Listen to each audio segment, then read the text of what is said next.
محمود غزنوی کا زمانہ تھا. حضرت ابو نور علیہ رحمہ نے لکھا ہے، فرماتے ہیں محمود غزنوی کا دور تھا تو محمود کے پاس نا ایک آدمی اپنا مقدمہ لے کے آ گیا. اس نے کہا بادشاہ میرا کیس بڑا نرالا ہے. بادشاہ سلامت نے کہا وہ کس طرح؟ کہنے لگا یہ میرے پاس ایک تھیلی ہے، میں نہ سفر پہ جانے لگا تو یہ تھیلی پوری ہیروں کی بھری ہوئی تھی. فلاں علاقے کے جو قاضی صاحب ہیں نا، میں جاتی دفعہ میں کہیں سفر پہ جا رہا تھا تو میں ان کے پاس چھوڑ گیا کہ رستہ لمبا ہے، کہیں کوئی مجھ سے چھین نہ لے، ہیروں کی بھری ہوئی تھی. کچھ دنوں کے بعد میں واپس آیا ہوں، قاضی صاحب نے مجھے تھیلی واپس کی ہے تو اس میں ہیروں کی بجائے کھوٹے سکے نکلے. اب میں نے قاضی صاحب سے کہا ہے تو قاضی صاحب تو میرے گریبان تک آتے ہیں، وہ کہتے ہیں بتا کہیں سے پھٹی ہے، کھلی ہے؟ وہ جس طرح ٹانکے لگا کے تو نے سی تھی اسی طرح لگے ہوئے ہیں کہ نہیں؟ تو حضور لگے بھی بالکل اسی طرح ہے، نہ پھٹی ہے نہ کھلی ہے. اب میں لٹ گیا ہوں، میری کل عمر کی کمائی ضائع ہو گئی، کھوٹے سکے کہاں اور ہیرے کہاں؟ تو مہربانی کریں. اور آپ کی بارگاہ میں اللہ رسول کے نام پر حلف دیتا ہوں کہ میں ہوں بالکل سچا. محمود غزنوی کہنے لگے تو جا، تھیلی چھوڑ جا، اور جب میں تجھے بلاؤں گا پھر دوبارہ آنا. وہ شخص چلا گیا. محمود غزنوی اٹھے، دربار برخاست کیا، لوگوں سے کہنے لگے چلے جاؤ، میں 3 دن کے لیے سیر کرنے جا رہا ہوں، 3 دن کے بعد لوٹوں گا. اکیلے جب رہ گئے نا محمود دربار میں تو محبوب نے چھری منگائی. وہ جس تخت پہ بیٹھتے تھے وہاں گدا بچھا ہوا تھا، یہ گدا پڑا ہے نا، وہ گدا بچھا ہوا. تو محمود نے چھری کے ساتھ اس کو پھاڑ ڈالا اور چھری جیب میں رکھی نکل گئے. کہنے لگے میرے بعد کوئی میرے دربار والے احاطے میں داخل نہ ہو. محمود چلے گئے. اب وہ صفائی کرنے والا جب آیا نا، اس نے آ کے دیکھا تو گدا تو پھٹا ہوا ہے. اس نے شور ڈال دیا، پہرے دار بھی آ گئے، فلاں صاحب بھی آ گئے، فلاں صاحب. اس نے کہا او خدا کے بندو، اس کا گدا پھٹ گیا ہے، وہ تو مار ڈالے گا. اس نے کہا تھا سوائے صفائی اور نگرانی والے کے دوسرا آئے کوئی نہ، اور یہاں آیا بھی کوئی نہیں. پہلے دن ہی پھٹا ہوا ہے تو لٹکا دے گا سب کو، کیا کریں؟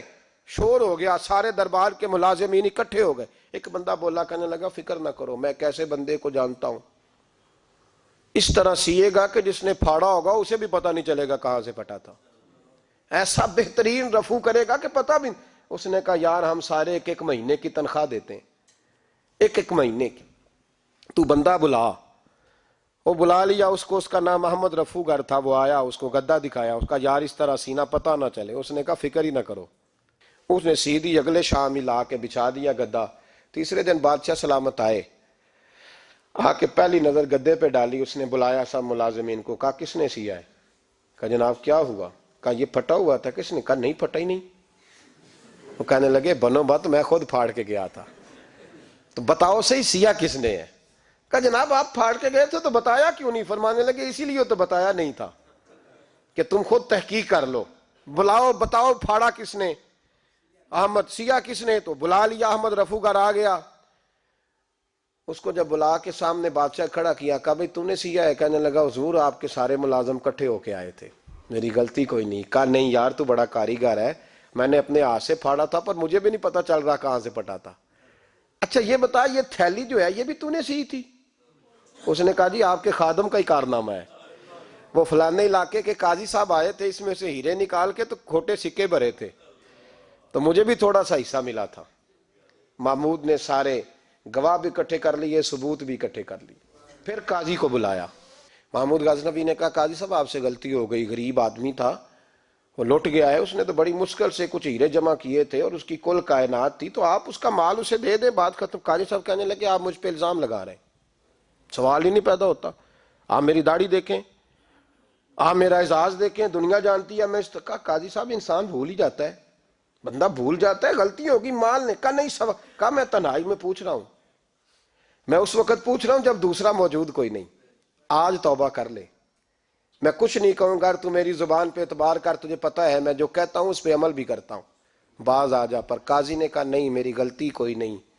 محمود نے پھر بڑے دربار میں بلا لیا، مجمع عام میں. مہلت کے دنوں میں جو توبہ کر لے وہ بچ جاتے ہیں، لیکن لوگ رسوائیوں کے دنوں میں پھر واپس لوٹتے ہیں اگلا گھر دیکھ کے، پھر حالات اور طرح کے ہو چکے ہوتے ہیں. جب بھرے دربار میں قاضی کو بلایا، بھائی تو مانتا ہے کہ نہیں؟ اس نے کہا نہیں. تو کہا بلاؤ احمد رفو گر کو.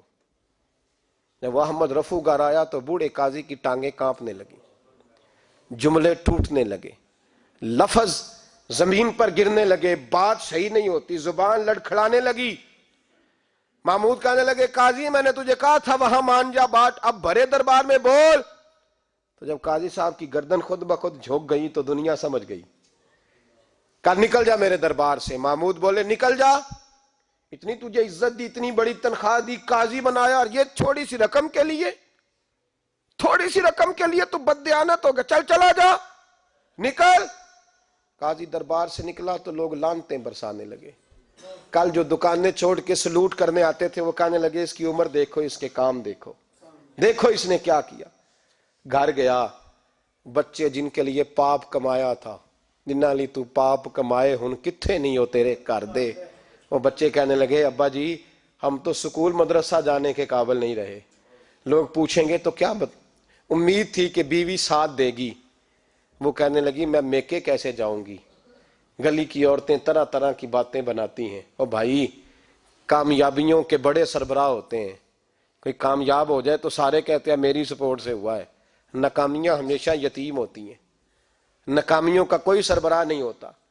جب تک تو قاضی تھا تو بڑے بات تھی، ہر بندہ کہتا تھا رشتہ دار ہے، رسوائی ہو گئی تو وہ تیری آنکھ ہو یا سنگ ملامت کی چبھن، کون پہنچا ہے میرے درد کی گہرائی تک، دور شہرت میں تو یاروں نے کیا یاد بہت، ساتھ آیا نہ کوئی کوچے رسوائی تک۔ اور میاں صاحب کہنے لگے ساری عمر ہی آٹا گد ہے، میں لکھاں کیتے نہیں پیڑے، اب وقت آیا ہی تے محمد بخشا کوئی نہیں ہوں بیٹھا نیڑے، حالات ہی بدل گئے۔ قاضی خاموشی سے اندر چلا گیا، اپنی رسوائی سمیٹ کے بستر پہ لیٹا، نہ روٹی کی بھوک لگی، نہ پانی کی پیاس لگی، نہ نیند آئی، ساری رات تڑپتا رہا۔ سویرے گھر والوں نے دروازہ کھولا تو روح پرواز کر گئی تھی، دنیا چھوڑ گیا۔ حضرت ابو نور علیہ رحمہ بولے، فرمانے لگے یاد رکھو کبھی بددیانتی نہ کرنا، کبھی، یہ تو محمود غزنوی کی عدالت تھی، قیامت میں رب کریم کی عدالت لگے گی۔ اور فرمایا وہاں تو گواہی دینے والا احمد رفو گر تھا، قیامت میں تو تمہارے اپنے ہاتھ پیر گواہیاں دیں گے۔